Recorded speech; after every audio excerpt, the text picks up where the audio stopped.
السلام علیکم ورحمت الله وبرکاته. یو محترم پوښتنه کړې ده چې کورواله مې ده، زه خواهش د جمعه ځین وکړمه، دا بانې راته کوي، ځان په یو بانه په بله بانه باندې خلاصوي. د شرعت د نظر څخه په دغه جمعه کې دا اطاعت نه کوي، د دې کوم حکم دی؟ محترمه د رسول الله صلی الله علیه وسلم څخه روایت دی: وإذا الرجل دعا زوجته لحاجته، رسول الله صلی الله علیه وسلم وایي که یو خاوند ښځه راوبلله د خپل حاجت دپاره، د جمعه دپاره، دا دې راتګ وکړي، وان کانت علی التنور، که څوم دا پر تناره باندې ناستې وي، هندي ډوډۍ پخوي هم دې ورته راسي. او دغه رنګه د رسول الله صلی الله علیه وسلم بارک څخه روایت دی ام سلمې رضی الله عنها روایت کړی دی: وایما امرأة ماتت وزوجها عنها راض دخل الجنه.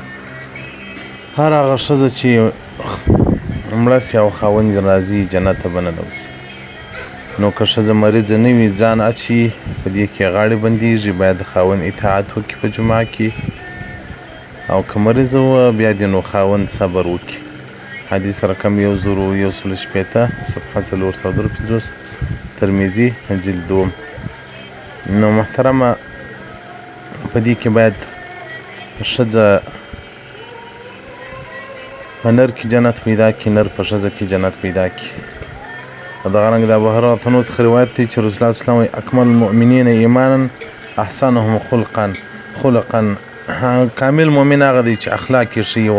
وخیرکم لنسائهم، خیر ستاسو هغه دی چې په ښځو کې خیر وي، د ښځو سره ښه معاشره او ښه زندګي وکړي. که دا د الله یو مظلوم مخلوق و بندګان دي، رحم ورباندې وکړي. نو چې تاسو له خوا څخه ژوند ښه یي، نیک وي، بیا دې هم ځان نه اچي. او که تاسو ګزاره خراب کړئ باران و طبعا، د دوی زړه نه غواړي چې ژوند در سره وکړي. نو دا کارونه ټول تر زړه پورې دي.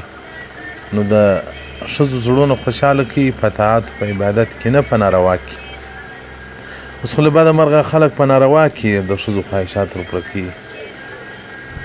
سپېڅلې زندګي غوره کوي، د سنتو زندګي غوره کوي، د شریعت زندګي غوره کوي. یو مشکل به نه نارینه ته متوجه سي، نه ښځینه ته. والسلام علیکم ورحمت الله وبرکاته.